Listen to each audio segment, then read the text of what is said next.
Bueno, hoy para el análisis de coyuntura y la cambiante realidad nacional, Norberto Agulleiro para una introducción general. Como le decía hace un ratito en la previa, cualquier cosa que él haya preparado para decir hace una semana ya quedó vieja y tiene que cambiar los papeles. Así que confiamos en su interpretación de los hechos y luego se abre el debate para compartir inquietudes. Así que muchas gracias, Norberto. Adelante. Por favor, mantenga los micrófonos en silencio. Gracias. Bueno, buenas tardes. Muchas gracias por haberme invitado a hacer esta introducción. La hago con mucho gusto. Me alegro de que al momento de planificar esta introducción haya descartado la fórmula tradicional, que sería la de exponer de un modo sistemático los eventos del pasado inmediato para darles un sentido y con eso contextualizar el debate. En realidad, los eventos del pasado para mí son imposibles de sistematizar. O sea, son imposibles de sistematizar. O sea, no puedo encontrar casilleros suficientes como para meter los bailecitos del Luna Park,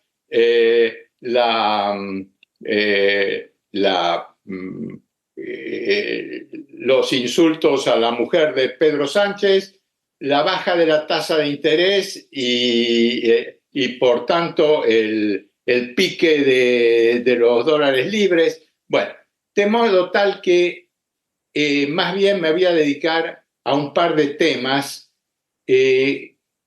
un poco más conceptuales, pero que creo sinceramente que nos van a ser de ayuda al momento de este debate. El primer tema que quiero tratar es el de tratar de definir juntos para qué fue elegido Milei. Fíjense que no digo por qué fue elegido Milei. ¿Por qué fue elegido Milei? Hay una especie de acuerdo pacífico de que Milei fue elegido porque estaba una gran cantidad de electores, casi todos los electores, el 56% de los electores estaba harto, enojado, iracundo con el kirchnerismo, y ese es el porqué. Pero el para qué no invoca la razón, invoca la finalidad, o sea, invoca el propósito, el propósito para el cual Milei fue elegido. Entonces, ¿para qué fue elegido Milei? Hay una primera racionalización que uno podría hacer, que es decir, bueno, fijémonos en las investigaciones, cuáles son los temas que más preocupan a la ciudadanía, y esos son los temas, para solucionar esos temas es que ha sido elegido Milei. Y básicamente, dependiendo de la encuesta, pero casi todas tienen una especie de acuerdo pacífico respecto de que la economía, y en particular la inflación, es un tema crucial, que la corrupción es otro tema muy crucial, y la seguridad, un tema que también preocupa mucho. Pero en realidad, si Milei fue elegido para solucionar o para mejorar en esas tres áreas, bueno, hay una pregunta que no está respondida, que es ¿por qué no Patricia? Si Patricia hacía toda la campaña de Patricia y toda la trayectoria de Patricia y excelentes economistas en el equipo de ella y respecto de la seguridad, bueno, ninguna duda, al punto que con el diario del lunes sabemos que hoy es la ministra de Seguridad. Entonces, ¿por qué Milei y no Patricia? Si los temas son concurrentes. Entonces, el para qué no está claro. Esta es una pregunta que me vengo haciendo en realidad hace meses. Es más, de hecho, en alguna oportunidad se la hice a varios de los miembros del club, con dos de ellos mientras tomábamos un café y con algunos a través del WhatsApp. Entonces, ¿qué cosa hay? A ver, les cuento cómo fue mi proceso de pensamiento, que quizás es la manera más sencilla de verlo. Mientras yo estaba en estas lucubraciones, por casualidad, voy a visitar a un amigo mío que tiene una biblioteca maravillosa, todos con libros físicos y una biblioteca maravillosa. Tiene una parte de la biblioteca que es todo lo que le ha llegado a él en el último tiempo y que todavía no ha podido leer. Y como es un comprador compulsivo de libros, ese área tiene una cantidad enorme de libros. Y encuentro ahí, esto fue hace unos 10 días, encuentro ahí un libro de un americano a quien yo no conocía y que les voy a dar el nombre. El americano este se llama, es un libro editado en 2021. No encontré una versión en castellano, hay una versión en inglés, y el autor se llama Eyal Press, Press como prensa en inglés con doble S. Y el libro se llama Dirty Work, trabajo sucio. ¡Wow! ¡Qué cosa interesante! Entonces, le pido a mi amigo el libro, me pongo a leer Dirty Work. ¿Y cuál es la definición de un trabajo sucio, según este señor? Trabajos que la sociedad consideran esenciales, pero que son moralmente censurables. Esto es todo un hallazgo. Muy bien, entonces, acá aparece un primer condicionamiento. No es un trabajo para cualquiera. Hay que poder hacerlo. O sea, no cualquiera puede hacer un trabajo sucio, un dirty work, en los términos del sociólogo Press. Él da un ejemplo, por ejemplo, interesante, es el ejemplo del piloto de un drone que está, que tiene el propósito de asesinar individuos que han sido seleccionados para ser muertos.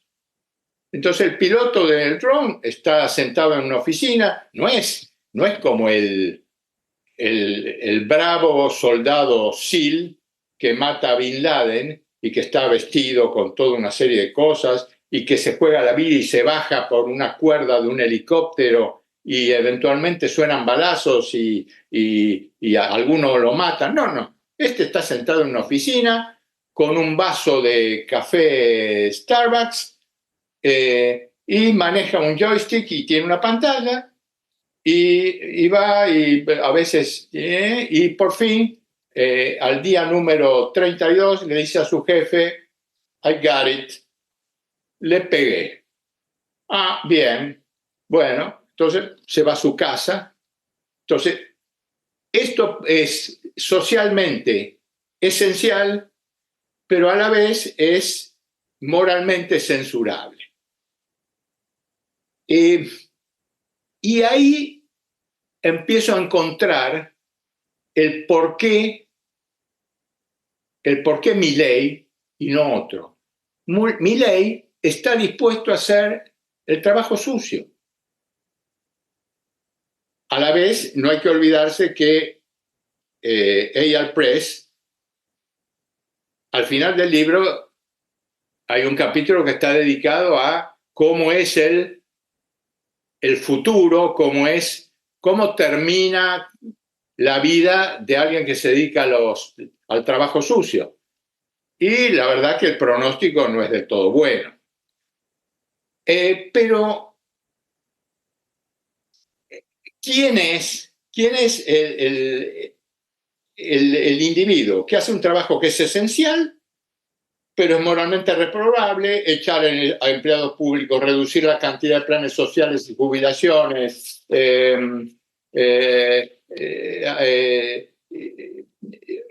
incrementar, aunque más no sea temporalmente, los niveles de pobreza, bajar el consumo, subir los precios de los servicios, apalear más allá de lo de que la ley manda a los pibes chorros, mandar a la cárcel con pruebas buenas o endebles a una serie de tipos que se supone que se quedan con la nuestra, como se dice en la jerga. Bueno, entonces, este es el primer punto. Milei, en cierta medida, está para hacer el trabajo sucio. Pero esto es, en opinión de los votantes, estrictamente necesario.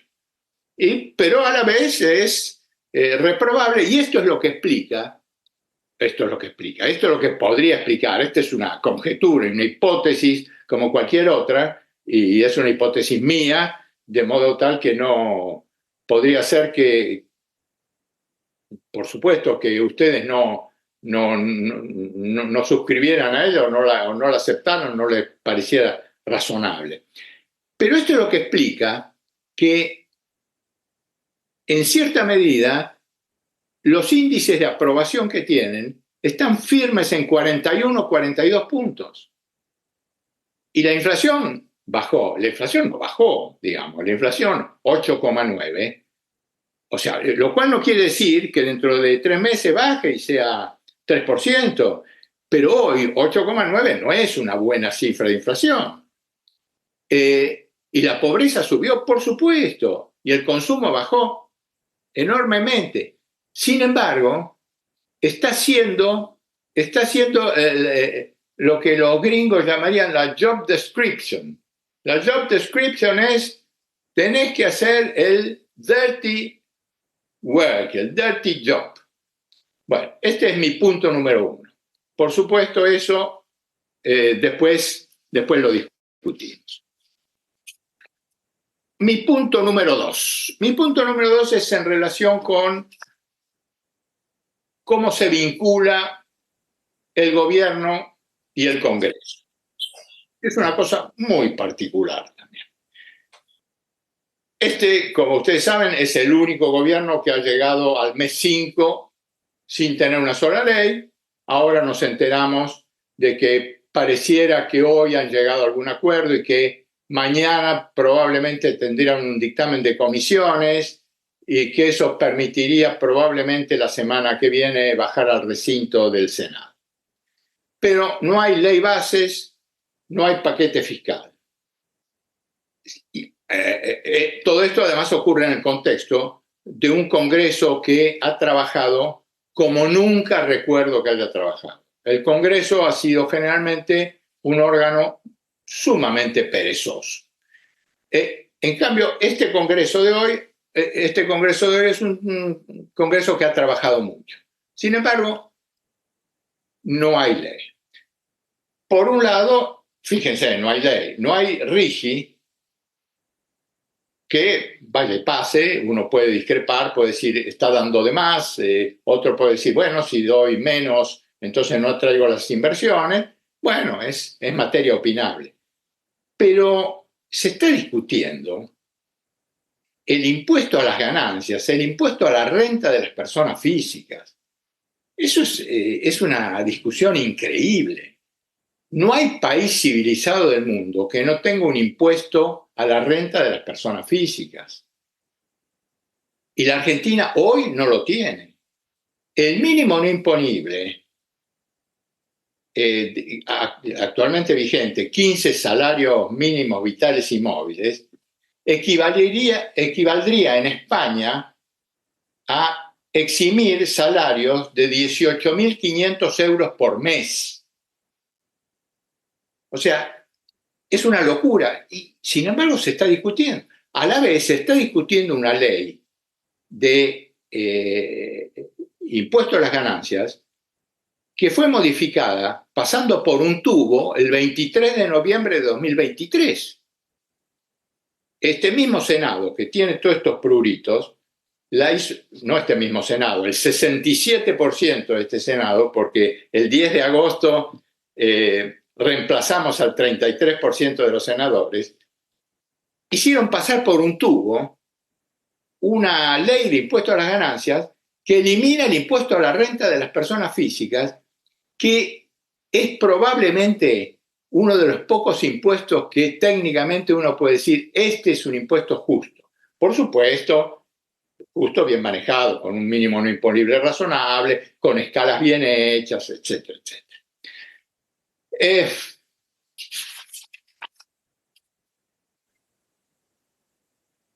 En esta relación anómala entre el Congreso y el Poder Ejecutivo, empecemos por el Poder Ejecutivo. El Poder Ejecutivo no puede hacer las cosas peor.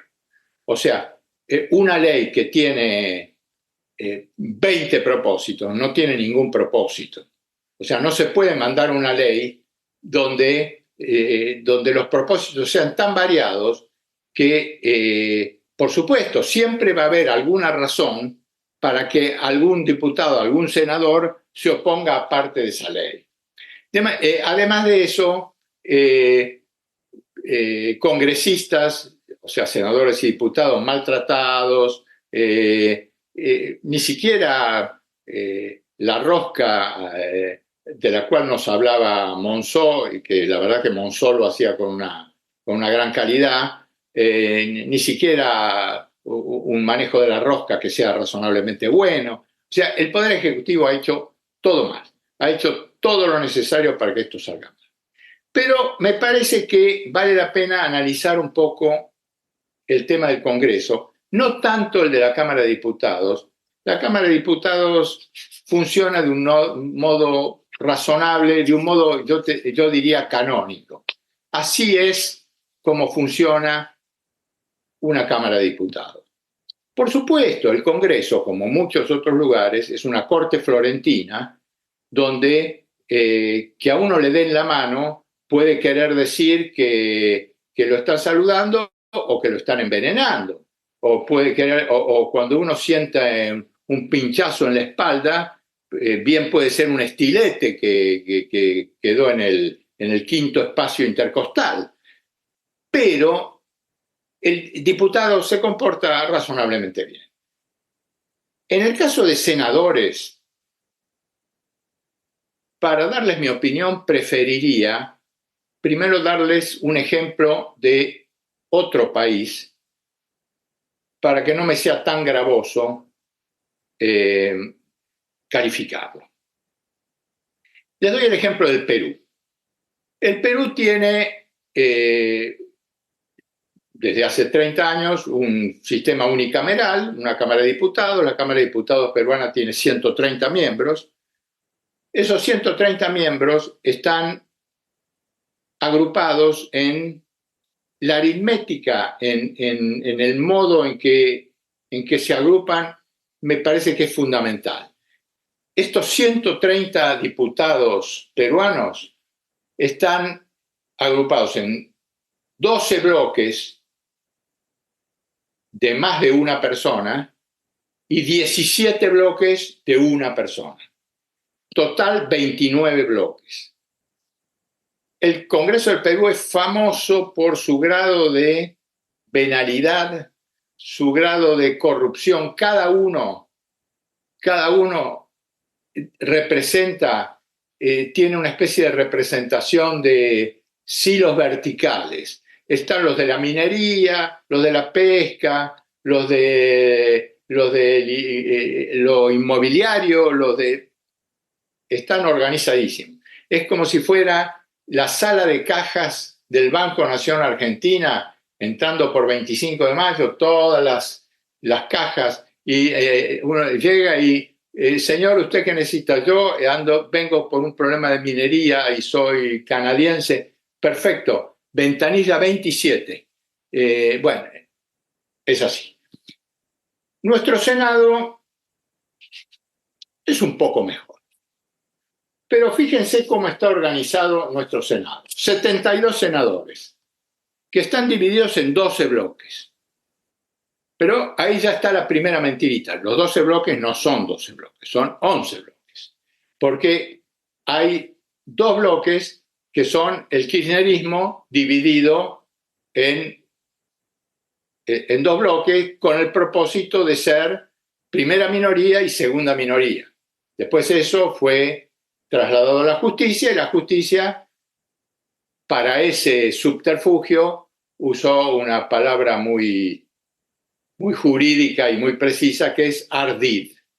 Bueno, o sea, los 12 bloques son 11 bloques. Está el bloque kirchnerista, que son 33 senadores, y hay 4 bloques, el kirchnerista, el de la Unión Cívica Radical, el de la Libertad Avanza y el del PRO, que tienen el 80% de los senadores, o sea, 59 senadores. Pero hay 7 bloques que tienen los 13 senadores restantes, o sea, un promedio de 1,80 senadores por bloque. Y esos son, o sea, ahí no hay, o sea, algunos de esos senadores, por ejemplo, venían de Juntos por el Cambio. Bueno, venían de Juntos por el Cambio, fueron al bloque de la UCR o fueron al bloque del PRO. No, hicieron su bloque unipersonal. Hay unos cuantos bloques unipersonales. Y esos bloques unipersonales son cotos de casa, son licencias, son franquicias. Entonces, la verdad que más allá de que el gobierno es de una torpeza y de una discrecionalidad notable, el Senado es un lugar, y me refiero a esto porque esto fue nombrado, fue mencionado en un mail de Cacho Lotterstein, donde Cacho parafraseaba a Ricardo Arriazu, donde Ricardo Arriazu calificaba al Senado de, la palabra que usaba era, a ver, vamos a ver si la tengo anotada, pero extorsivo era la palabra. Y bueno, por supuesto, produjo algún tipo de discusión entre nosotros. No se trata, por supuesto, no estoy de ninguna manera proponiendo que el Poder Ejecutivo prescinda de la opinión del Senado. O sea, esto es así, el Senado es como es y el Poder Ejecutivo tiene que aceptar que ese es el Senado y tiene que pasar las leyes aún con los problemas del Senado, y si no pasa la ley, no pasa la ley. Bueno, así es. Pero esto es grave porque genera una gran impotencia. Y esta es la impotencia, por ejemplo, que si ustedes se remontan al pasado, quizás se pueda explicar qué pasó con De la Rúa y Fernando de Santibáñez. Esta es una causa que está sobreseída, o sea que desde el punto de vista jurídico, la Banelco no existió. Asumamos por un momento, simplemente como hipótesis de trabajo, que la Banelco sí existió.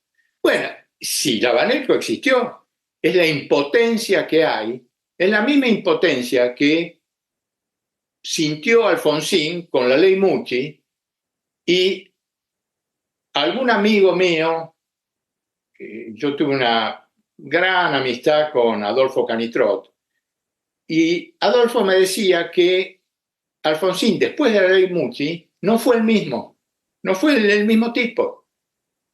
Entonces, estas cosas, este Congreso obstaculizador es un gran problema. De todas maneras, y ya para terminar, me gustaría recordarles, hay una frase que es bastante famosa, de un miembro de la Suprema Corte estadounidense, ya fallecido hace unos 10 o 15 años, un conservador puesto por Ronald Reagan, que decía que, bueno, que los fallos de la Corte no necesariamente, que la frase era stupid but constitutional. O sea, decía, nosotros en la Suprema Corte tendríamos que tener un sello y alguno de los fallos fallar de determinada manera y ponerle un sello que diga stupid but constitutional. Yo a esto me animaría entonces a argentinizarlo, pero para seguirlo a Scalia, a este señor decirlo en inglés, extorsive but constitutional.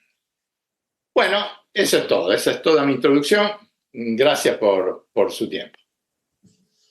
Muy bien, muy bueno, muchas gracias Norberto. Y por favor, para pedir la palabra, anótense en el chat para ir por orden. Y el primero, sin apuro, pero bueno, arranca. Tito Palermo, adelante, abrí por favor el micrófono.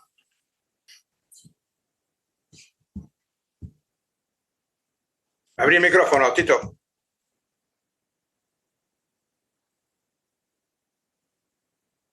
Tito, el micrófono.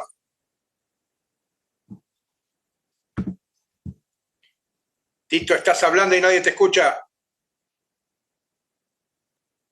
¿Ahora? Ahora sí, dale. Bueno. No, sin apuro quiere decir que no tengo ninguna necesidad de ser el primero. No, a eso me refiero. Pero bueno, Cacho, te cedo la palabra. Te cedo el turno. Bueno, asume el rol de dar la palabra a Tito y entonces le cede la palabra a Cacho y luego queda él en sin apuro. Adelante, Cacho. Simplemente para agregar elementos disruptivos a la charla de Norberto. Yo, con lo que más me preocupé las últimas 3 semanas, no fue con esa suba del dólar, que según Arriazu fue consecuencia fundamental de la estupidez de bajar los tipos de cambio de las tasas de interés tan rápidamente, que evidentemente se habían engolosinado y habían calculado. Lo que me preocupó sobremanera fue un proceso. Yo sigo creyendo, como Pablo Gerchunov, que la Argentina necesita desesperadamente una gran coalición exportadora. Necesitamos duplicar, o de ser posible hasta 2,5 veces, triplicar nuestras exportaciones. Sin eso no hay nada que se pueda hacer. Bien, y yo estaba viendo un proceso bastante virtuoso de cómo estaba bajando el riesgo país. Ustedes se acuerdan que con el gobierno de Massa había llegado a 2.900. Creo que fue un récord absoluto para la Argentina. Pero empezó a bajar, y ya casi había alcanzado los 1.000. Si perforaba la barrera de los 1.000, era algo fundamental, porque un montón de fondos de inversión de Estados Unidos podían comprar títulos, es decir, de golpe la posibilidad, el sueño de que la Argentina pueda financiarse, como lo pueden financiarse, creo, 180 países del mundo, nosotros no, iba a poder materializarse, con lo cual, no tanto por la Argentina, pero por las empresas que tenían que invertir aquí, no podían conseguir créditos muchísimo más baratos y muchísimos proyectos se podían hacer viables. Pero de golpe, ¿vieron lo que pasó? Junto con la subida del dólar fue mucho más espectacular y es mucho más grave, pero de eso ni se habla, la suba del riesgo país. Estamos en 1.450 de vuelta y no hay ningún indicio de que baje. Eso fue por lejos, me preocupó mucho más que el valor coyuntural del dólar blue. Ahora bien, bueno, no quiero hacerles perder el tiempo, soy un viejito jubilado, pero tengo 2 viejitos jubilados en Estados Unidos, con lo que hice negocios en algún momento, que siguen vinculados a empresas acá en Argentina y que más o menos me podían explicar, y los llamé, y me dieron, uno de ellos estuvo averiguando, esperá que te averiguo, y estuvo averiguando y con Norberto, mirá lo que me planteó. Lo primero que me planteó es su idea de que Milei cacarea por derecha, pero pone los huevos por izquierda. Mirá lo que me dijo. Que todo ese show que vos estás diciendo, el trabajo sucio que vienen a hacer y bla, bla, bla, dice, pero fíjate lo que está pasando. Lo primero que hizo es aumentar el impuesto país de 7% a 17%. Además, a diferencia de Massa, antes sobre los dividendos que mandábamos afuera, no, ahora nos los encajó sobre los dividendos también. Además, si vos mirás la ley base, aumentaba las retenciones y los impuestos por todos los lados. Seguía aumentando los impuestos por todas partes. No, algunos lobbies, por suerte, lo pagaron de las provincias. Ojo, yo estoy totalmente de acuerdo con que esos impuestos había que poner. Pero los lobbies provinciales le encajaron, les defendieron la retención. Después me dijo, y va a poner de vuelta el impuesto a las ganancias. Digo, che, pero eso tiene que entender. No, sí. Carlos fue un disparate total. Pero volver a ponerlo, ¿sabes lo que va a pasar? Este está en una empresa, es accionista importante de una empresa que está trabajando en petróleo, que es donde más inversiones puede haber en el sur. Me dijo, ¿sabes lo que pasa? Los obreros petroleros van a venir a pedirnos que lo paguemos nosotros. O sea, le vamos a tener que aumentar el sueldo para compensar eso. Y yo te digo, quizás no se lo podamos negociar, no pagárselo todo, pero le vamos a tener que pagar un buen pedazo. Y seguramente pase lo mismo con los bancarios y pase lo mismo con los grandes. Ese impuesto lo vamos a tener que seguir pagando. Pero además me dice, Milei hizo otra cosa. La barbaridad que hizo con las empresas energéticas. Había una deuda tremenda con los generadores de energía, que ojo, hasta Massa, no sé cómo les estaba pagando, les dejó de pagar y les rebanó y los agarró, pero casi con una pistola en la cabeza, Caputo, les agarró y le dijo, te pago la mitad y además te lo pago en cuota. Si Massa hubiera hecho una cosa así, se venía el mundo abajo. Pero este tipo agarró y les hizo eso directamente. Lo que pasó estos días es algo fantástico. Está tapado. Esa otra que trabajo sucio, pero el trabajo sucio con las élites extractivas, como diría Alejandro Katz, que todavía no puedo entender cuáles son. Lo intenté comunicarme con él, pero no me contesta. Entonces, lo interesante fue, lo impresionante, vos sabés, un tipo que tiene una deuda de como era casi 3.000 millones de dólares y te pago la mitad y te lo pago en cuota, pero de precio. Pero lo peor planteó él fue lo que pasó con la medicina prepaga. Dice, en la medicina prepaga sacaron un decreto de necesidad y urgencia diciendo es libre los aumentos. Todo el mundo reconocía que la medicina prepaga, cuando se mostraban los índices, estaba muy atrasada y había tenido el pie encima, y explícitamente dijeron que podían hacerlo libremente. Y hablamos, Norberto, ¿qué es lo que pasa? ¿Qué es lo que pasa? Cuando alguien saca un decreto de necesidad y urgencia, que todo el mundo lo putea, pero saca el decreto y esto vale y esto es así, y de golpe cuando los tipos aplican ese decreto, bueno, se le viene el mundo encima y no solo los obligan a retrotraer, sino les obligan a devolver la guita. Y se están peleando de que quieren devolverlo en menos. Dicen, pero ¿esto qué tiene que ver con todo el show del trabajo sucio? Debo decir, ¿qué tiene que ver? ¿No? Y además, por supuesto, lógicamente, el desmanejo del Congreso ya es total. Es decir, que llegar a esta altura y no tener una ley aprobada es algo fantástico. Y la ley Righi, que es la que más ellos quieren, la que más ellos necesitan, viene con algunos cambios.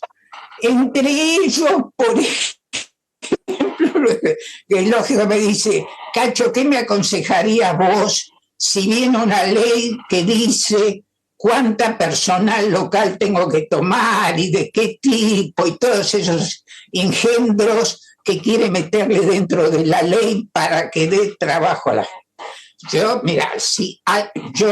te digo, mira, hay 195 países en el mundo que están, no serán los 195, pero 185 desesperados para que inviertas ahí. No te vas a ir a meter a invertir en un lugar que te va a decir cuánta gente y qué gente tiene que tomar. Hay que estar loco, justo el corazón y la esencia de una empresa. Pero eso es aparentemente lo que van a aprobar, si van a aprobar, bueno. Yo le dije, bueno, después seguramente se puede arreglar con la reglamentación. Sí, ya lo termino. Con la reglamentación sí, pero los líos judiciales que puedo tener. En fin, hoy hay unas dudas tremendas de que el señor Milei, porque quiera o porque no quiera o por de alguna manera esté haciendo ese trabajo sucio. Y eso está haciendo que el riesgo país aumente, siga aumentando y que cada vez haya más dudas sobre que las inversiones puedan venir. Y si eso no ocurre, a la larga o a la corta, yo veo que el destino de Milei no va, ojalá me equivoque, no va a ser muy distinto de la Rúa. Yo ya terminé. Gracias. Bueno, sigue Alejandro Aracey, pedimos por favor intervención. No, perdón, sigo yo. Yo le cedí. Ahora, bueno, le agarró el apuro. No, está bien, bueno. No me agarró ningún apuro. Está bien. Tito, y por favor, no quiero explicarlo directamente a Tito, pero en general, por favor, intervenciones más o menos breves para que todos puedan participar. Adelante, Tito, dale. Bueno, yo voy a tratar de matizar como en donde estamos, o sea, en un debate, pero tomando cosas no solamente de Norberto, ¿no? Por eso. Respecto al tema del trabajo sucio, la primera pregunta que creo que coincido con Norberto, que él dice, bueno, ¿y por qué Patricia no? Bueno, justamente yo sigo haciendo esa pregunta, porque Patricia podría haber hecho perfectamente el mismo trabajo esencial, pero moralmente censurable que está haciendo Milei. Patricia, en ese sentido, no la veo vacilando por cuestiones, digamos, de compromisos con el liberalismo político, los valores de la República, ni nada por el estilo. Yo creo que Patricia estaba en condiciones de hacer el mismo trabajo suyo. Es una opinión muy personal la mía, pero bueno. Entonces hay una posible, entre muchas otras, aunque no se puede descartar, pero fíjense en cuál es el contraste, me parece. El contraste es personal, es el contraste de la fascinación que tiene el estilo del liderazgo, el carisma y la capacidad de generar identificaciones que tiene Milei y no lo tiene Patricia. Eso me parece que es una cosa bastante evidente. Y en ese sentido me parece que justamente con la retórica, con el estilo, digamos que para mí es horrendo, que tiene el presidente, pero estoy hablando durante la campaña electoral, ese estilo horrendo, ¿no? De decir, bueno, no voy a dar ningún ejemplo porque nos vamos a aburrir porque ya los conocemos todos, creo. Ese estilo horrendo generó identificaciones, tocó un registro que era el que la gente quería escuchar. Y Patricia no tenía cómo hacer eso. Tanto no tenía cómo que iba levantando voluntad al cuadrado, voluntad a la enésima potencia, vamos a ser duros. No podía salir de ahí. No, no es que había un techo y no podía perforar el techo. No tenía dónde ir con esa retórica. Bueno. Ese estilo de lo moralmente censurable pero esencial, quisiera agregar dos cosas. En primer lugar, me hace acordar a los liberales históricos de la Argentina. No a los liberales históricos del siglo XIX, a los liberales de este siglo. Que, bueno, si había que fusilar, se fusilaba, digamos. Si había que hacer cosas completamente fuera del espíritu republicano, se hacían. No había ningún problema. Bueno, la realidad mandaba. Es lo que manda el tablero manda. Entonces, es decir, bueno. Entonces, la dictadura, el populismo está históricamente asociado con la tiranía. Podemos discutir si era más o era menos, pero la tiranía pasa por el populismo, o el populismo pasa por la tiranía. El romance del populismo es la tiranía, no la dictadura es liberal en la Argentina. Entonces, bueno, lo que pasa es que Milei se adapta a los tiempos, claro, está en un marco del cual no puede salir, por suerte. Y bueno, y lo que termino de este punto de decir es, está la otra cuestión que es una cuestión de responsabilidad, ¿no? Que uno puede decir, mire, lo que yo voy a hacer es esencial, pero moralmente censurable, pero me voy a hacer cargo de que hago moralmente censurable, me voy a hacer cargo de que voy a violar la ley. Y seré juzgado por eso. Si cuando me toque hablar ante el juez, le voy a decir, mire, sí, yo reconozco, pero sea indulgente, porque yo hice un trabajo esencial, pero censurable. Entonces, este tema de la responsabilidad me parece que pasa muy lejos, o sea, no se plantea ese problema. Lo que se plantea es ese juego con gente que no pide responsabilidad, que lo quiere matar a Keynes, ¿no? O sea, es decir, estoy dando un ejemplo ridículo, ¿no? Pero ese me parece que es un tema esencial. Bueno, después el tema del Congreso, que me parece totalmente de acuerdo también con lo que dijo Norberto. Yo diría lo siguiente, es decir, ese asunto, no se lo estoy atribuyendo a Norberto, al contrario, pero ese asunto de que es el único presidente que pasan 5 meses y no consiguió una sola ley, pero tirando el hilo que inmediatamente propuso Norberto, yo diría sí, claro, no consiguió ninguna ley, pero es el único que mandó a los 3 días una batería legislativa, ¿no? El cañonazo disparado por una batería legislativa de decreto de necesidad de urgencia y ley, no me acuerdo si en ese momento se llamaba ley bases. No hay otro que hizo eso en la Argentina. Entonces, y si hizo eso, ¿cómo puede esperar el mismo?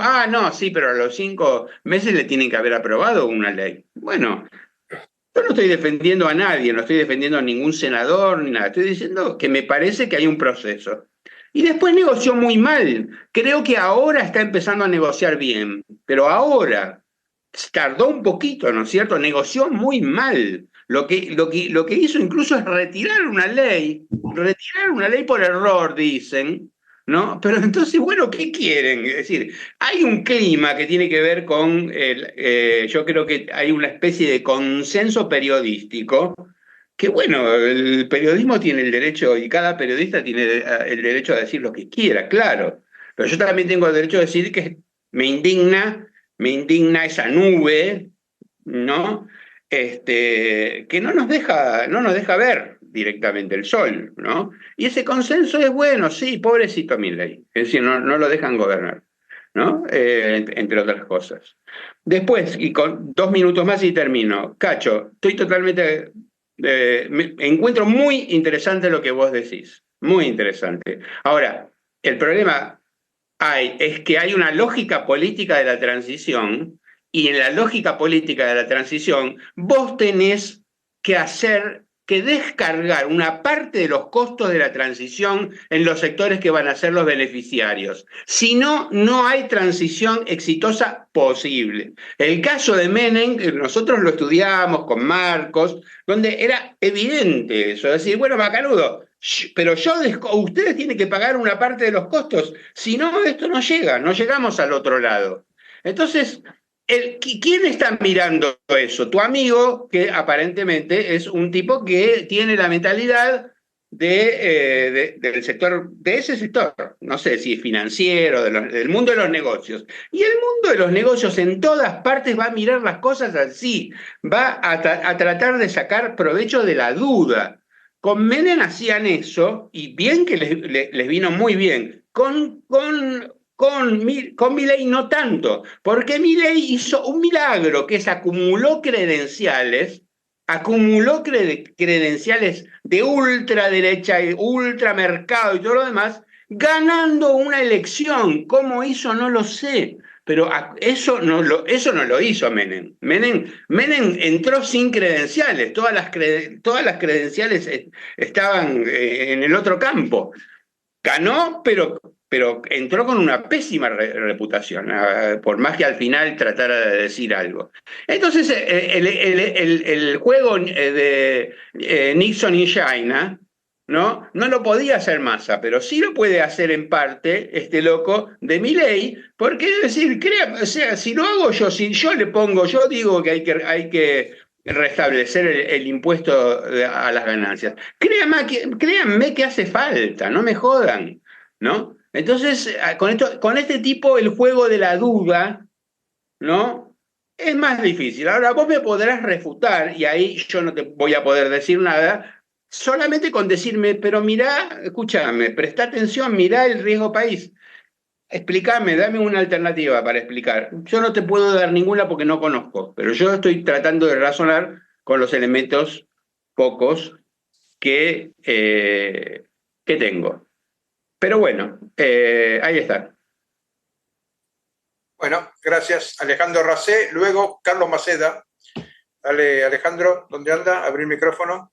Buenísima la introducción y algunas cuestiones que vos decís, Norberto. Yo pensaba que Alfonsín, luego de Mucci y de la ley Mucci, de Santibáñez y de la Rúa, después de la Banelco, tenían ahí un actor que era el peronismo, ¿no? Ahora, la pregunta sería, ¿cómo va a ser ese actor? Digo, ¿sigue existiendo? ¿Existe de la misma manera? ¿Puede anudar una suerte de alternativa? Y ahí, digamos, está el tema de si el peronismo está jugando con el tiempo, si esa cosa llamada peronismo sigue existiendo. Y me parece que en ese sentido, la verdad es que a todo el mundo le viene bien Milei, a todo el mundo, digamos, a muchos actores le viene bien Milei ese trabajo sucio, incluido el peronismo. Es cierto que puede poner más palos en la rueda, esperar más tiempo, pero pareciera que Milei, digamos que también nos agarra a todos desconcertados porque es un tipo de liderazgo que, convengamos que no es inusual en el mundo, pero nosotros pensamos que no nos iba a tocar en la Argentina, es decir, que no nos iba a pasar lo de Bolsonaro, lo de Meloni. No entiendo muy bien por qué pensábamos eso, porque la verdad es que si en muchas democracias con economías mucho más estables que la nuestra aparecieron esos liderazgos, ni que hablar en Estados Unidos, ¿por qué no podría aparecer un líder de este tipo en una sociedad que en 40 años de democracia no pudo resolver muchos de los problemas que se planteó, ¿no? Porque esta cuestión de que el electorado está molesto, digo, tiene toda la razón como para estar molesto. Ahora, dicho esto, efectivamente pensaba en lo que decía Tito. Bueno, a Menem le tomó casi 2 años reencauzar ese gobierno, ¿no? Y más allá de estos 6 meses, la realidad que más allá de no haber sacado las leyes, está llevando adelante un ajuste brutal con por ahora muy poca resistencia, y no tiene mucha resistencia, no creo que por el talento, ni por el baile, ni por las canciones de él, sino porque claramente hay un consenso en la mayor parte de la élite sindical, los movimientos sociales, etcétera, más allá de las cosas que digan, de acompañar este brutal ajuste. Entonces, me parece que ahí hay muchos actores que hacen que Milei pueda seguir adelante, más allá de no tener las leyes, y que hay un partido, digo, no es un partido particularmente el peronismo, sino yo diría muchos sectores del radicalismo y de Juntos por el Cambio que especulan con un actor que es que le vaya mal a él y que ellos puedan reconstituirse. A mí me parece que eso es riesgoso por dos motivos. Uno, porque creo que si a Milei le va mal, el país realmente no va a volver a cobijarse en los actores tradicionales, lo cual es muy riesgoso. Y el otro punto es que si le va bien, no queda muy claro qué tipo de país va a venir. Entonces, me parece que para todos nosotros eso es muy desconcertante, pero insisto, a mí me parece que a la mayor parte de los actores por ahora le viene muy bien Milei, insisto, más allá de las torpezas. Para terminar, hay muchas cuestiones, Norberto, que dijiste, me parecen interesantísimas, pero sí, yendo a la hiperactualidad, la llegada de Franco en este lugar tan hegemónico, digamos, que podríamos decir la Corporación América al gobierno, vamos a ver si le da otro tipo de racionalidad y manejo como para tener más aceitado, digamos, el flujo entre las corporaciones políticas y la corporación empresaria. En ese sentido, sí me parece que hay como una suerte de mayor profesionalismo del menemismo en el gobierno, ¿no? Pero bueno, muchas cosas para discutir. Gracias, Alejandro. Carlos Maceda, abrí por favor el micrófono. Sí, hola. Buenas noches a todos, muy interesante. Yo pensaba, a mí me resulta un poco difícil entender a Milei y voy a ser un poco tal vez más superficial. En primer lugar, a mí me llama la atención que lo que está haciendo claramente no es lo que decía o lo que dice. Me parece que lo que primero hizo es lo que cualquier contador hace cuando llega a un lugar en quiebra, que es mirar la caja, pagar lo menos posible, negociar con todos y dejar libre el problema financiero.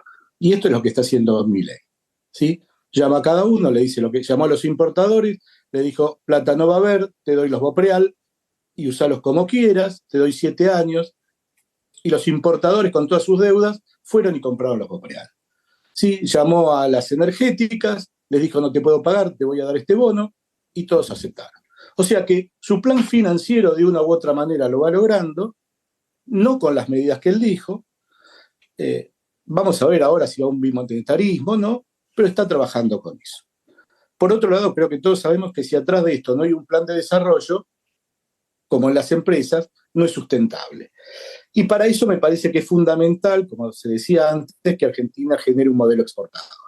Y el modelo exportador está dado por el RIGI. Pensar que el RIGI es una norma que se le ocurrió 3 meses antes, que no fue conversado, me parece que es muy básico. Esta norma está conversada con las mineras, está conversada con las petroleras, está acordada de alguna manera, y creo que es el inicio para que la Argentina pueda tener un plan sustentable. Desde el punto de vista, me parece, de otras industrias productivas, las inversiones de las multinacionales por los próximos 4 años ya están definidas.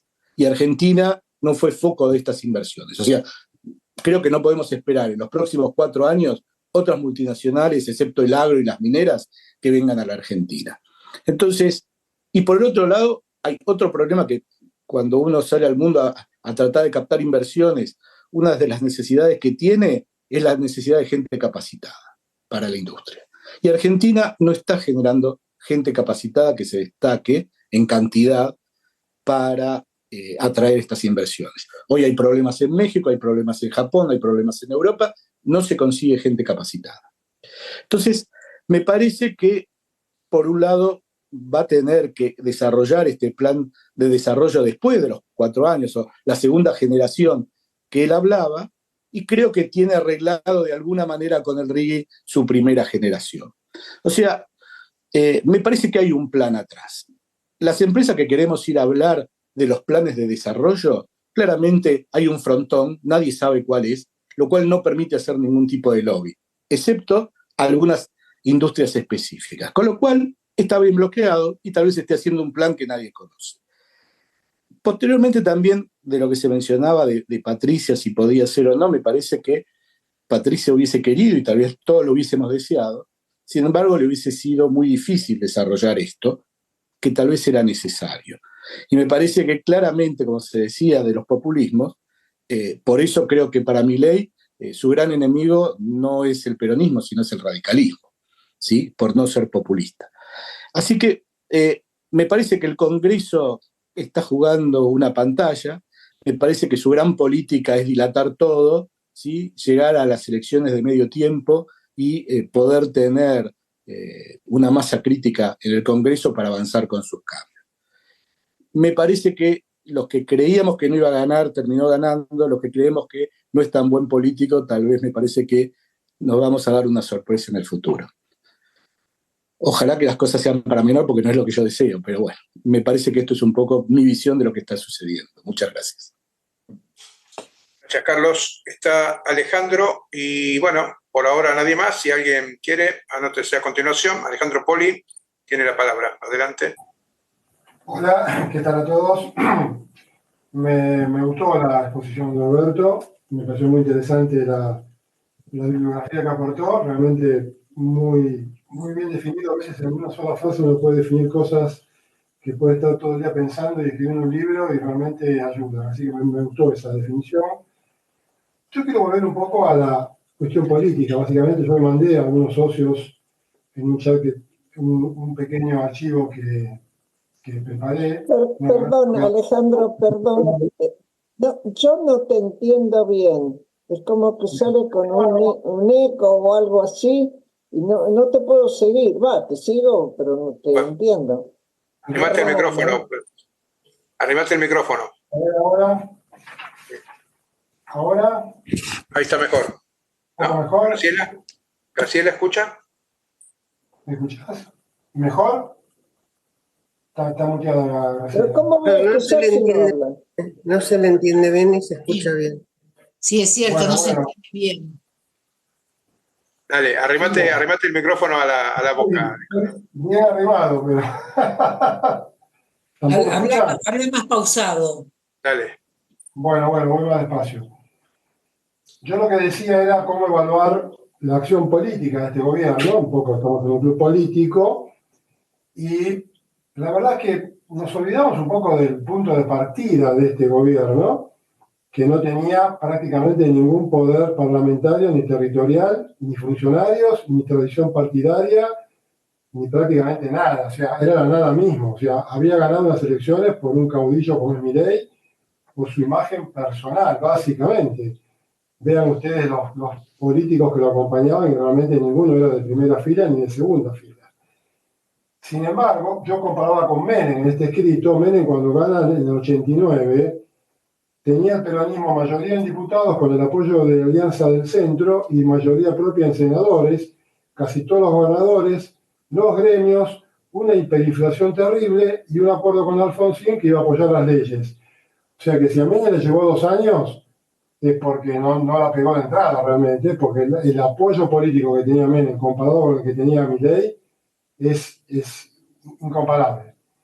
Sin embargo, Milei, con una estrategia política deliberada, yo creo que todos estos actos en Luna Park, las peleas con Sánchez, con los periodistas, además de que fue lo que lo llevó a la presidencia, es una estrategia deliberada y concreta. Nos puede gustar o no, pero creo que ha sido una estrategia que le ha permitido mantenerse en el centro de la escena, mantener a su núcleo duro y mantener algo importantísimo que se hace en cuenta, que es la esperanza de que esto puede ir mejor, que es lo que lo mantiene. No lo mantiene otra cosa que la esperanza de que esto pueda cambiar para mejor. Si eso falla, evidentemente va a ser un problema. Yo creo que no va a fallar, yo creo que esto finalmente va a seguir arrancando, porque él tenía un objetivo muy claro. Acá se dice que no había objetivo. Su objetivo era bajar el déficit fiscal, eliminarlo de plano. Lo dijo siempre y lo hizo de manera cruenta, incluyendo el déficit financiero, que era una apuesta adicional que quizás no hubiera sido necesaria. El kirchnerismo, en sus primeros 3 años de gobierno, como hizo el peronismo en sus primeros 3 años de gobierno, el primer Perón, se mandaron una fiesta espectacular, se patinaron toda la riqueza que había, en 3 años generaron popularidad, pero dejaron un nivel de gasto público de alrededor del 42% sobre el PBI, que cualquiera sabe que eso es insustentable e infinanciable. No hay Argentina estoy de acuerdo sin exportaciones, pero tampoco ir a Argentina con esos niveles de gasto público. Porque no hay, es imposible. Es como que la casa de uno quiera vivir con un gasto que excede sus posibilidades. Por eso lo puso en el Pacto de Mayo, como que hay que bajar al 25. No sé si es el 25 o será el 30, pero está claro que el déficit fiscal era la premisa básica, porque atrás de eso venía la baja de la inflación, que era la gran preocupación de los argentinos y lo sigue siendo. Y esta baja, aunque estamos en niveles muy altos, es lo que le alienta a la gente a decir, bueno, empieza a bajar. Los alimentos en mayo no han subido. Empiezan a ver, por lo menos por ese lado, más allá de la recesión, que es tremenda, una ventaja. Entonces, nos guste o no nos guste, el estilo de Milei y la política de Milei ha sido muy clara. No será muy republicana. Dicen que violó la ley. Yo no vi que haya violado ninguna ley. Sacó un DNU, en todo caso, como otros presidentes, más grande o menos grande, que está ahí vigente hasta que la ley que lo rige, vía que el diputado lo rechace o lo apruebe, se defina. Pero ahí yo no veo violaciones de la ley. Pero yo creo que se está manejando como una ley. También se dice que no sacó una ley hasta ahora. La ley original, la verdad que la ley ómnibus era una cosa enorme, imposible. Pero a la larga, pedir muchas veces es bueno para conseguir algo. Si lo hubiera arrancado con una ley más chica, con la actual, por ejemplo, que son 300 artículos en vez de 1000, y probablemente hoy estaríamos hablando de una ley de 100 artículos, no de 300.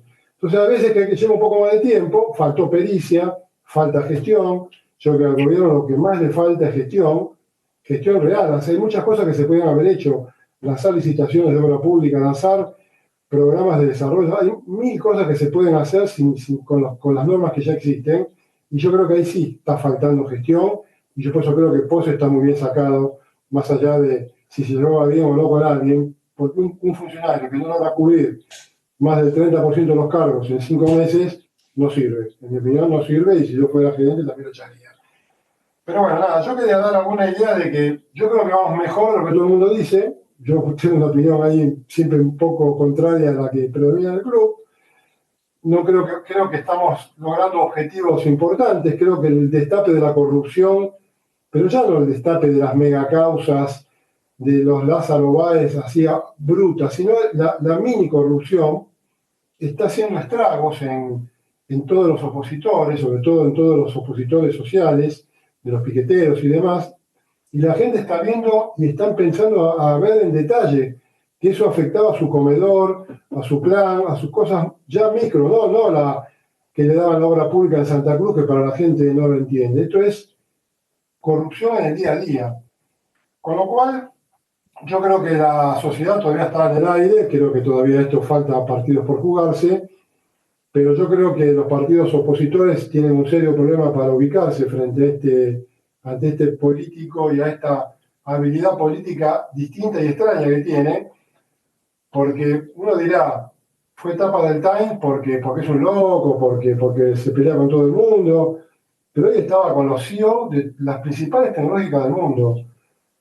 Yo no sé cuántos presidentes argentinos lo hubieran logrado. Yo a eso le doy más importancia que a todos los discursos contra un periodista o que nos molesta, no nos gusta, porque bueno, la verdad que las formas, pero yo estoy tratando de ver por debajo de todas esas cosas que para mí son superficiales, por dónde va el proceso de fondo. Yo creo que la política de fondo es cambiar esta realidad argentina con el apoyo de la gente, porque la gente lo pidió esto, y Milei es un emergente que supo interpretar eso, por eso le ganó a Patricia, básicamente, y va a seguir haciendo estas cosas mientras las necesite para mantenerse en el poder. Yo vi el acto de Luna Par y no lo veía la gente que veía ahí, y la gente que esperaba afuera. Y era totalmente intersectorial, cruza todas las sociedades, todos los niveles, todas las edades. Es realmente un fenómeno político, en el buen sentido de la palabra, que no nos gusta, pero que es un fenómeno político. Y por eso está todavía con estos niveles de popularidad. Pero bueno, no nos molesto más. Bueno, gracias. Graciela, adelante, abrir el micrófono, por favor.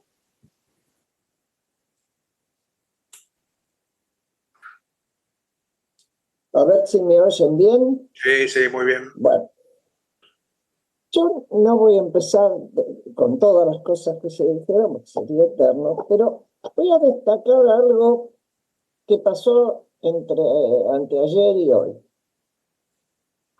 o hace 4 días. De pronto vemos a un Milei que hace actos muy llamativos y muy concurridos sin su jefe de gabinete, donde además trasciende que nunca se reúne con el gabinete a discutir. Bueno, empieza la historia, eran amigos de hace mucho tiempo y lo llamó y lo puso como jefe de gabinete. ¿Cuáles son las razones por las que se ofendió Milei? No tengo la más mínima idea. Lo cierto es que, si bien se dice, y es verdad, que cualquier ministro está al alcance de la mano del presidente, su presidencia, o supervivencia o su vida, acá ni siquiera se lo comunica, se entera por los diarios. Cuando asume Francos, blanquea y dice, bueno, lo que pasa es que el presidente de política sabe poco, se va a buscar inversiones y quiere a alguien que conozca la política y pueda negociar. Corríjanme si no es tan así, pero es lo que yo entendí de lo que explican. Y yo me pregunto, ¿cómo van a trabajar los ministros durante este casi mes entero que el presidente se va a ir afuera? ¿No les va a paralizar el temor de meter la pata? Porque si meter la pata, a criterio de Milei, significa volar del lugar, yo tendría miedo y trataría de moverme lo menos posible para no tocar puntos sensibles, a menos que quisiera que me echaran. Y esta es una cuestión que a mí me preocupa, porque se mantiene, en este caso se va a prolongar con altos y bajos en todo el mes de junio, y no parecen darse cuenta de la gravedad que tiene una organización republicana, democrática, como tiene la nuestra, pretende tener por su constitución y la reforma de esa constitución, con que no existe el jefe de gabinete que tenga confianza de que lo van a apoyar. ¿Por qué lo va a apoyar más a Francos que a Pose? Yo creo que eso va a ser un problema. Cuando Tito se preguntaba por qué ganó, yo creo que ganó por todas las cosas que acá se dijeron, el hartazgo general, pero además hubo mucha juventud que tenía ganas de ver otra cosa y que ni siquiera sabe, si uno le pregunta, qué es lo que quiere hacer Milei. No conoce el plan, aunque está creando, parecería estar creando un relato, ¿no? Pero los jóvenes lo único que pueden ver son sus explosiones, que cante, todo eso, que mantiene, es una actitud que lo obliga a ser cada vez una nueva. Todo el mundo está esperando, ¿y ahora qué? Mientras tanto, la economía sigue en problemas y la inflación no se detuvo. Y ayer estuve escuchando lo que le está pasando bien sencillito a los panaderos.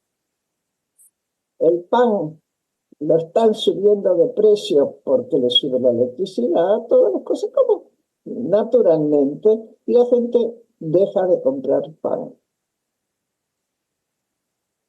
Tiene que dejar de comprar pan o amasarlo, eso, qué sé yo. Pero nada más eso. Gracias. Bueno, por el momento no hay nadie más anotado. A ver si alguno levanta la mano.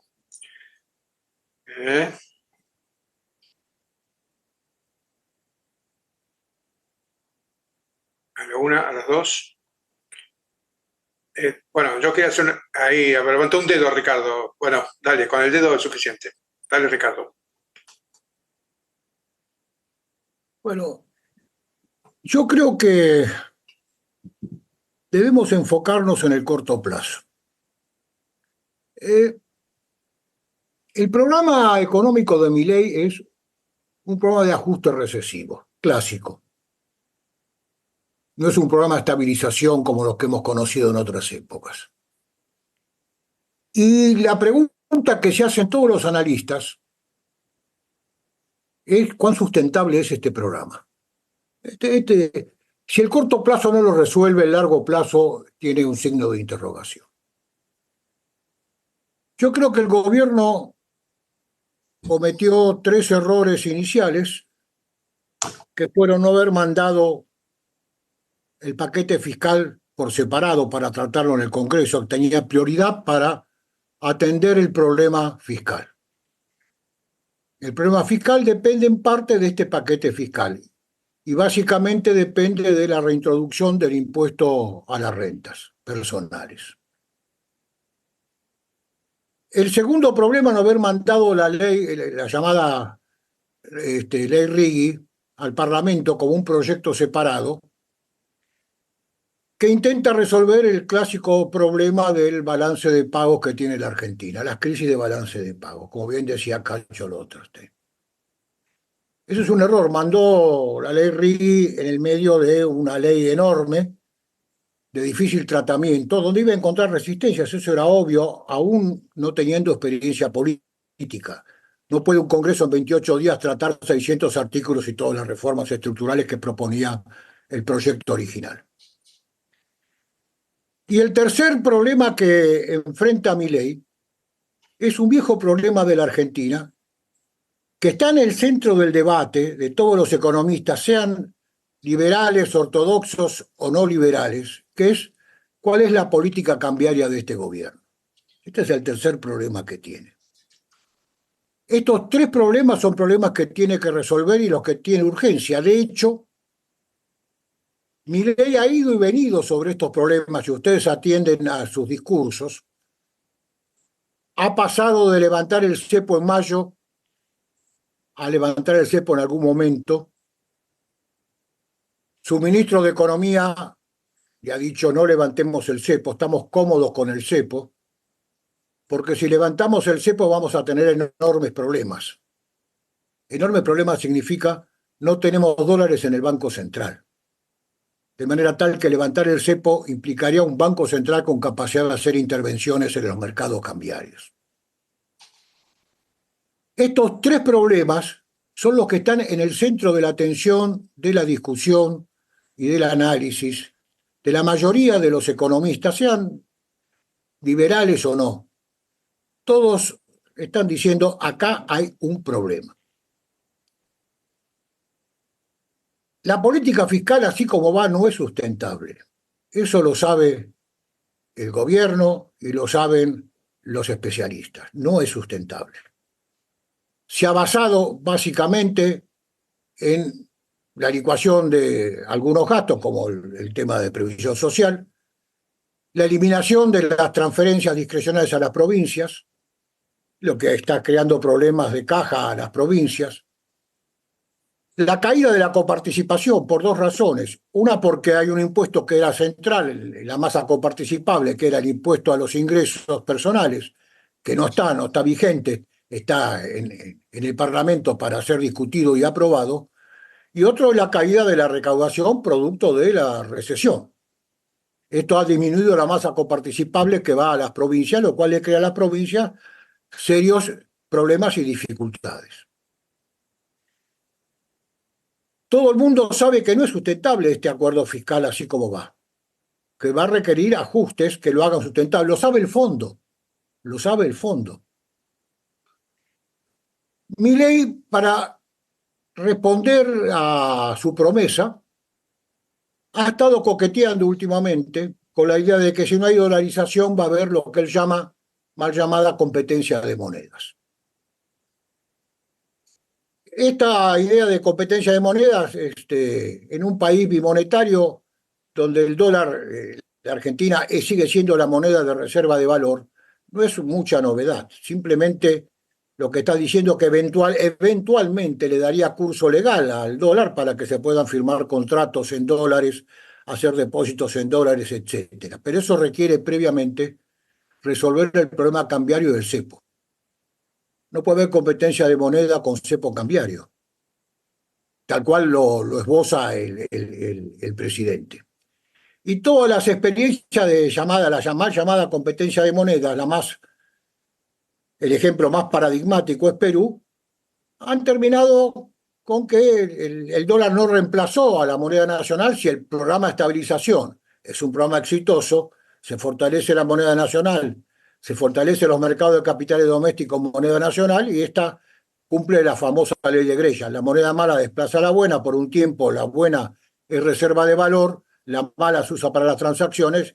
Finalmente, si el plan de estabilizador, que es el que el gobierno anuncia que está llevando adelante, es exitoso y logra estabilizar la economía, así volverla a una cierta normalidad, la idea de competencia de moneda pierde su atractivo.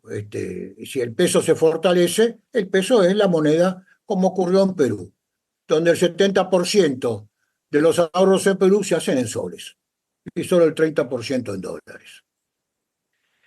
Y estos son los problemas que está enfrentando la administración Milei, y por eso la urgencia del gobierno de conseguir del Fondo, del Tesoro de Estados Unidos, que alguien le preste una masa considerable de dólares para poder levantar el cepo y abrir los mercados cambiarios.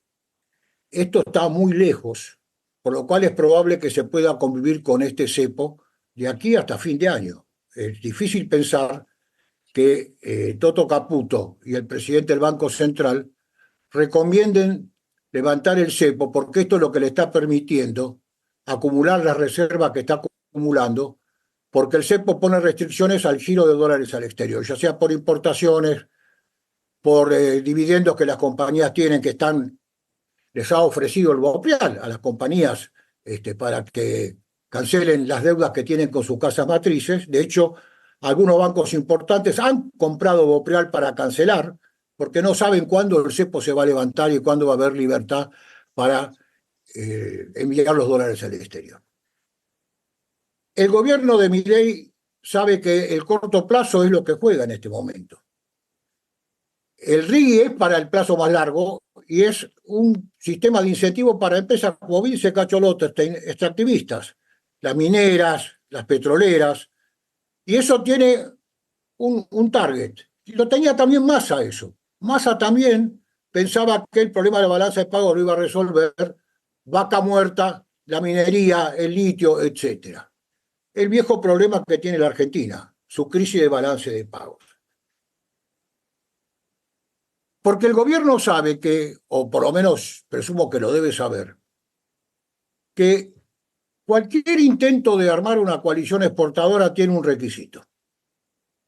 Y este requisito es tener un tipo de cambio que sea alto en términos reales y estable en el tiempo, dado que la competitividad de la economía argentina es tal que no le permite competir con los países desarrollados, incluido Brasil en este caso. De manera tal que estas son las encrucijadas que el gobierno encuentra en este momento. Y yo creo que el gobierno ha encontrado restricciones donde no esperaba encontrarlas. Y no es en la resistencia social al ajuste, sino en las restricciones políticas e institucionales que ha encontrado. Esto se llama el Parlamento, donde se ha dado cuenta que tiene que negociar, que no puede sacar una ley de incentivos a las grandes inversiones a través de un decreto, que requiere una ley consensuada en el Parlamento, que es lo que le piden los inversores. Seguramente hay grandes proyectos a la espera de esta ley, que deben haberse negociado alrededor de alguna mesa, en la cual seguramente está Roca y Techín. No es casualidad que Roca tenga gente de él integrando este gobierno. Pero estos sectores saben que cualquier disposición que no sea de incentivos, como los que propone la ley de incentivos a las grandes inversiones, que no salga por el Congreso, corre grandes riesgos. Y dada la historia de la Argentina, no están dispuestos a correr esos riesgos. Por lo cual, el Congreso se convierte en un tema central para el gobierno, para sacar estas leyes. Es ahí donde encontró las restricciones que no esperaba encontrar. Esta famosa idea de que podía gobernar por decreto y por la vía del plebiscito no corre para el paquete fiscal, no corre para la ley de incentivos a las grandes inversiones. Y la promesa de la liberación cambiaria requiere, obviamente, un programa de estabilización exitoso que garantice de forma normal una tasa de inflación baja y un banco central que tenga la capacidad de intervenir en los mercados cuando esto sea necesario, para sostener una política cambiaria que funcione como incentivo a las exportaciones. De manera tal que me parece que el gobierno ha entendido algo, y creo que Francos es parte de este aprendizaje. Se requiere sentarse y tener paciencia y negociar con el Congreso y tener claro qué es lo que quiere obtener del Congreso. Esto me parece que es lo central y es lo que implica el cambio de Franco. El gobierno necesita urgentemente que el Congreso le sancione el paquete fiscal. Lo necesita tanto porque tiene que ver con el ajuste fiscal en marcha como con el problema que tienen las tesorerías de las provincias. Necesita aumentar la masa coparticipable y la única manera de aumentarlo es por la vía del impuesto a los ingresos personales. El gobierno sabe que los inversores requieren que el gobierno tenga cierta estabilidad y dé señales de gobernabilidad a largo plazo. Esto no se lo va a dar un decreto. Una ley con incentivos como lo que contempla el régimen de incentivos para las grandes inversiones requiere acuerdos parlamentarios y una ley que se haga con el sustento del Parlamento. Solo así las inversiones van a empezar a venir en esos campos puntuales, que son a los que apunta el RIGI. El RIGI no apuntan que las grandes multinacionales vengan a la Argentina a hacer inversiones, apunta al negocio del gas, al negocio del petróleo, al negocio de las mineras, que son las que más rápidamente le pueden empezar a resolver el problema que el gobierno enfrenta en el sector externo. Y es aquí donde se juega. La retórica de Milei, de la dolarización, la retórica de la competencia de monedas, tiene que ver con una promesa que le hizo a su electorado. Pero en la realidad de los hechos, si no resuelve los problemas que tiene planteados en términos de su política económica en el corto plazo, los problemas para adelante son muy complejos. No va a haber inversiones con cepo cambiario. Esto lo sabemos todo. No va a venir nadie a un país que tiene tipos de cambios múltiples con enormes restricciones para girar, por ejemplo, una multinacional los dividendos al exterior. No va a venir nadie. De manera tal que para esto tiene que resolver el problema de corto plazo. Me parece que este es el desafío que enfrenta el gobierno y me parece que el aprendizaje que hizo en estos meses es que el Parlamento es la restricción más fuerte que enfrenta y que ahí lo único que le cabe, por lo menos hasta ahora, es negociar con lo que tiene ahí adentro. Y me parece que Guillermo Francos es la carta que están poniendo sobre la mesa para tratar de llevar esta negociación a buen puerto. Nada más que esto. Gracias. Teresita, está por ahí. Abrí por el micrófono. Ahí está. Dale. ¿Se escucha? ¿Se escucha? Ok. Bueno, yo algunos comentarios generales.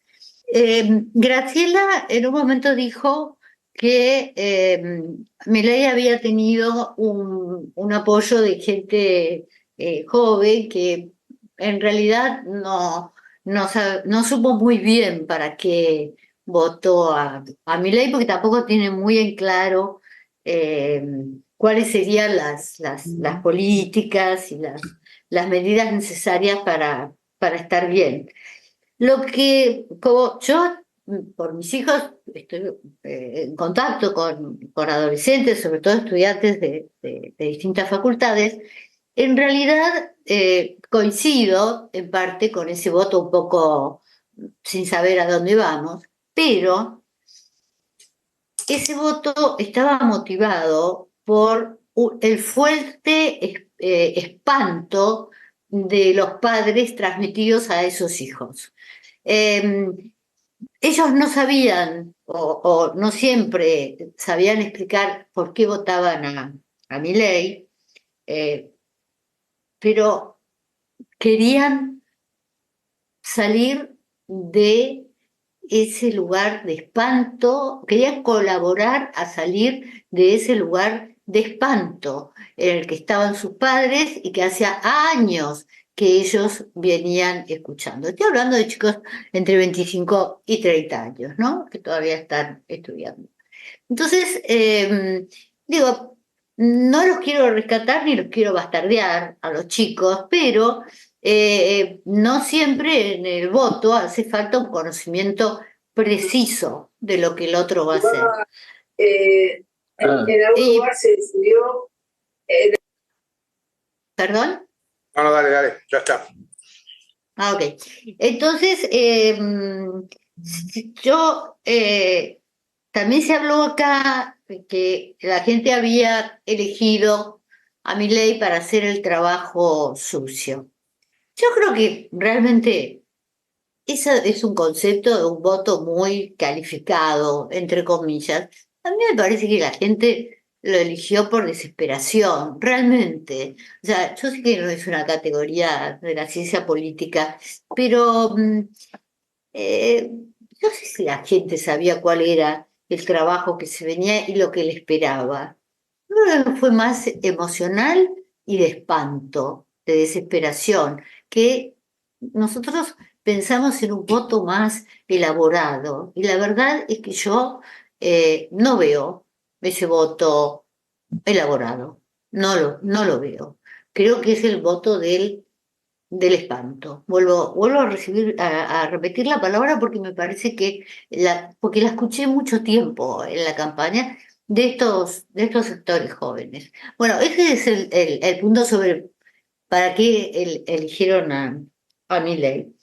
Y con respecto a hoy, yo no voy a hablar de economía porque ya fue muy cubierto el tema, pero sí puedo hablar de la gestión a través de mi experiencia en la Cancillería.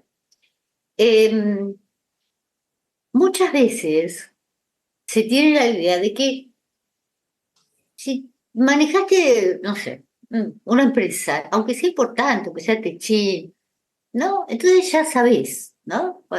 Gestionar. Pues no. El Estado es una cosa inmensa. La experiencia de un empresario no sirve para manejar el Estado. El Estado es otra cosa. Hay que saber de políticas públicas, hay que saber de un montón de cosas, hay que saber de burocracia, hay que saber hasta cómo se manejan los expedientes. Y lo digo porque más de 30 años estuve viendo a todos los políticos que se meten en la Cancillería a descubrir no sé qué. Y no lo descubren, son muy pocos los que lo descubren. Puede haber un especialista en energía que entonces como secretario de energía puede hacer alguna cosita. El Estado se maneja con burocracia estatal y alguien que tenga cerebro, pero no se puede, el Estado es enorme, solamente los que trabajamos en el Estado tal vez seamos conscientes de lo difícil que es aplicar políticas públicas con 4 amigos. Y este gobierno tiene 4 amigos y no tiene más. Y de hecho, los 4 amigos, un poquito más, pero digamos, ni siquiera son buenos. La canciller, y me hago cargo, Diana Mondino, es pésima canciller, pero horrible canciller. Igual nosotros no tenemos mucha suerte, porque la verdad que entre Solá, Cafiero, en fin, y otros tantos que hemos tenido, es como son las plagas de Egipto, ¿no? Que caen en la canchería, aparte, ahora vamos a ver, ojalá que a Pozo nos dieron una embajada, ¿no? Porque todo el mundo quiere ganar en dólares y esas cosas. Pero bueno, yendo a la gestión, creo que hay un terrible problema de gestión. No tienen gente, no saben manejar el Estado y se equivocan todo el tiempo. Y esto lo quería poner sobre la mesa, más allá de ser autorreferencial por situación personal, pero no tiene nada que ver con el plan económico. Uno puede tener las mejores ideas del mundo, pero si no tiene la gente capacitada para llevarlos adelante, realmente la gestión a este gobierno le está explotando. Más allá de que no cubre los cargos. Y a los que dejó, bueno, vamos todavía. Hay mucha gente de masa, mucha gente del kirchnerismo. O sea, la gestión explota del fracaso para mí. Bueno, listo, los dejo así, con buen ánimo. Gracias. Chao. Gracias, Teresita, por el aporte optimista. Bueno, en realidad ha habido surtidos aportes. Agradecemos lo que ha habido hasta ahora. Un detalle que quería aclarar a Cacho, que dijo que el riesgo país en tiempo de Massa estaba en 1900, yo creo que estuvo en más de 2200, y el récord estuvo en la época de la Rúa cerca de los 4000, así que Massa, en la época de Massa fue mala, pero no fue la peor de la historia, lamentablemente, o qué sé yo, no es un récord para enorgullecerse, pero como un dato objetivo nomás. Y otro detalle es que tal vez si Alfonsín se puso mal porque no le salió la ley Mucci, las razones por las que no salió, por lo menos nunca se comentó otra cosa que el senador Solana pidió un plan de vivienda para Neuquén y no se lo dieron y votó en contra, no pidió algo para su bolsillo. Tal vez estoy diciendo una cosa ingenua, pero nunca se comentó otra cosa que eso. O sea, en todo caso, eso sí hubiera sido una transacción política transparente y no corrupta como el tema de la Banelco, que vino tiempo después, para salvar un poco la memoria de Alfonsín, aunque tal vez sea ingenuo, pero nunca se escuchó ninguna otra cosa de la ley Mucci. Bueno, estoy diciendo esto como para estirar un poco, que no haya silencio y que alguien más quiera usar la palabra. ¿Puedo? Si no, dale, Ricardo. Dos cosas que me hizo acordar la intervención de Teresita. Una, creo que alguno de los expositores nombró, que fue el tema Camesa. Acá el gobierno rompió un contrato, por lo cual el tema de la seguridad jurídica está en el medio del debate. Rompió un contrato porque para garantizar el superávit fiscal lo que tenía que hacer era no pagarle la deuda contraída con Camesa. Esto era lo que estaba en el fondo. El superávit fiscal tenía, como en muchas otras partidas, como explicación que ustedes saben que el presupuesto nacional es un presupuesto de caja, solo contempla el gasto que se pagó. Aquello que no está pagado es deuda flotante. Camesa era una deuda flotante. Había un compromiso del gobierno de pagar esa deuda, estaba atrasado, no pagó y no podía pagarla. Entonces, ¿qué hizo? Violó el contrato. Le propuso un canje por bonos a largo plazo en dólares por el 50% del valor, con resistencia de algunas compañías norteamericanas que vieron en esto una ruptura de la seguridad jurídica, cosa que es corriente, ha sido corriente en la historia argentina. El otro tema es China. La canciller Mondino viajó con el presidente del Banco Central a China. El objeto central de ese viaje era la renovación del swap. Hay un swap de 18.000 millones de dólares de China, de los cuales usaron 5.000 millones de dólares, que vencen y hay que pagarlos, y no logró el objetivo buscado. Hasta ahora el gobierno chino no se expidió respecto a si va a renovar o no renovar el swap, que está computado como parte de las reservas del Banco Central. Esto requería de una gestión, y era la gestión que se le encomendó a Mondino y al presidente Bausili del Banco Central cuando viajaron a China. Este era lo central. Lo central no era qué estaba ocurriendo en la base del sur, nada de eso. Lo central era renovar o no ese swap. Y hasta ahora no hay noticia de la renovación. Esto tiene que ver con los problemas que enfrenta el gobierno en el corto plazo, la inmediatez de las decisiones. De manera tal que la Cancillería acá no jugó el rol que tenía que jugar, que era garantizar esto. Lo mismo ha ocurrido con las visitas frecuentes a Estados Unidos. Recuerden que Pose viajó a Estados Unidos y estuvo en las reuniones más importantes con el gobierno norteamericano, las reuniones en la CIA, en el Tesoro con Janet Yellen. ¿La idea cuál era? Lograr de alguna manera el apoyo del gobierno norteamericano, el apoyo de la administración Biden, para que la Argentina tuviera a través de un programa con el fondo acceso a fondos frescos, un nuevo programa que le fortaleciera las reservas para cumplir con esa vieja aspiración y promesa hecha por Milei de que iba a cambiar a terminar con el sistema de cambio múltiple que es el cepo. Y acá ha fracasado rotundamente. ¿Por qué? Porque no creen que el gobierno pueda garantizar a futuro si no logra algún acuerdo vasto con los sectores de la oposición. El propio Fondo Monetario Internacional ha sostenido, cuando celebra el ajuste, que el problema no es de cantidad, sino de calidad del ajuste. Es decir, la idea de que el ajuste, para ser exitoso, debe por lo menos ser estable en el tiempo. Y como van las cosas, no es estable en el tiempo. No está garantizado que se pueda sostener esta política fiscal así como va. Y también le ha recordado varias veces al ministro de Economía que el tipo de cambio fijo con un crawling P de 2%, que es lo que está usando el gobierno como ancla antiinflacionaria, porque la realidad es que las anclas antiinflacionarias son nominales. Es el tipo de cambio fijo con un crawling P preanunciado de 2 puntos de 2% mensual.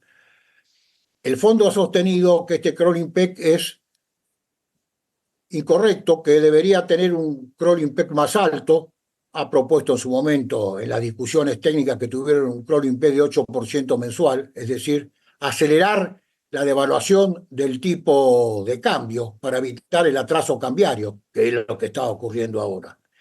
De manera tal que tanto los organismos internacionales como la administración Biden, como el gobierno de China, no ha logrado los objetivos que se había propuesto, que era que China renovara el swap, que el gobierno americano le abriera la canilla en el Fondo Monetario para obtener fondos frescos. Recuerden que en algún momento Caputo sostuvo que requería alrededor de 15.000 millones de dólares de fondos frescos para poder hablar de una apertura del cepo. Entonces la pregunta es, ¿por qué necesita 15.000 millones de dólares si va a abrir el cepo y va a liberar los mercados? Porque sabe que va a tener que tener reservas para intervenir en estos mercados, para administrar la evolución del tipo de cambio en estos mercados. Flotación suya, con bandas o como sea, pero va a tener que intervenir. La política de corto plazo es inconsistente en términos de tasa de interés, por ejemplo. ¿Por qué bajó la tasa de interés Caputo? Porque tiene que licuar de alguna manera los pases. Ustedes saben que la LELIQ se transformaron en pases y el gobierno tiene que pagar los intereses, para lo cual tiene que emitir. Hay emisión endógena ahí. Entonces, para bajar la tasa de emisión, lo que hizo fue bajar la tasa de interés, con lo cual lo que hace es que ahuyenta al depositante en pesos y lo moviliza a que recurra a otras fuentes para conservar su ahorro, que es el dólar. Por eso tuvo que hacer intervenciones en el mercado cambiario. Las hizo a través del Banco Nación.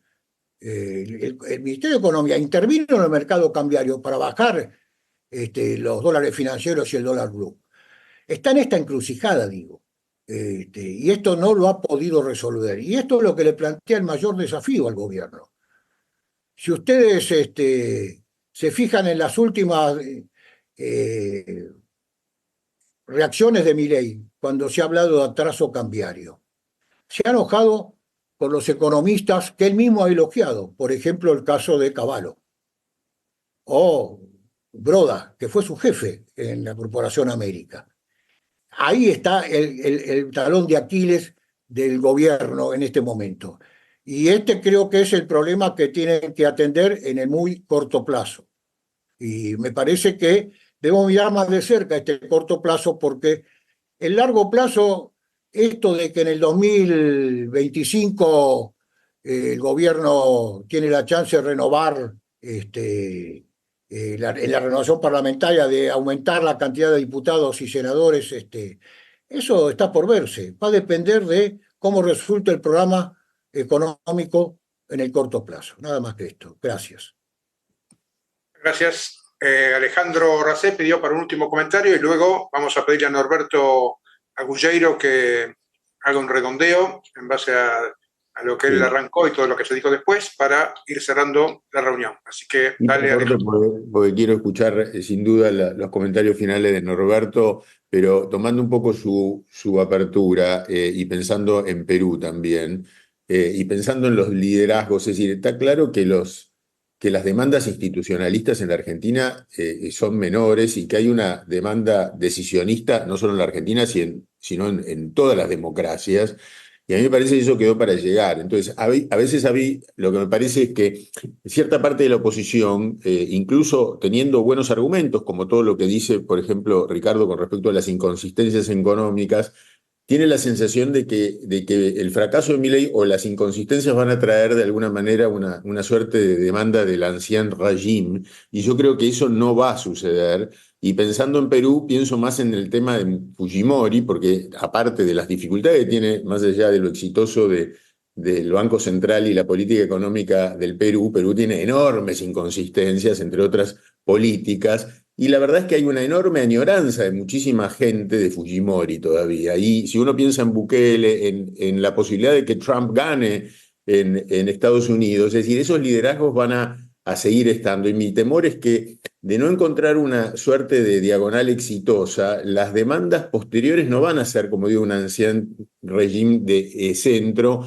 sino que redoblen la apuesta de un enorme decisionismo y falta de institución, que me parece que es un riesgo que tiene la Argentina. Pero la verdad que prefiero escuchar a Norberto. Bueno, todos estamos en la misma, así que Norberto, no lo veo dónde anda. Ahí está, abrí el micrófono. Bueno, te escuchamos.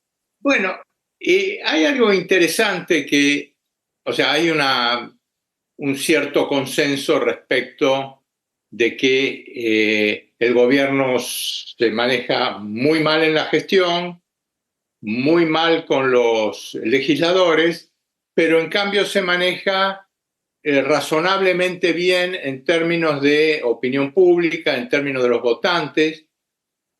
Yo diría que si tuviera que hacer un resumen, es que el gobierno todavía tiene, a pesar de que hasta ahora ha transitado un rumbo bastante zigzagueante, el gobierno tiene buenas oportunidades de salir adelante si realmente hace una buena lectura de la realidad.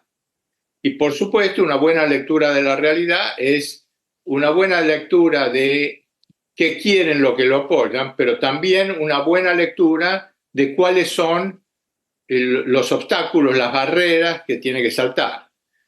O sea, si hace una buena lectura de lo que quiere el Parlamento y hace una buena lectura de las restricciones, está en condiciones de superar esta prueba y, como se ha dicho, y yo lo suscribo totalmente, y de llegar a las elecciones de medio término.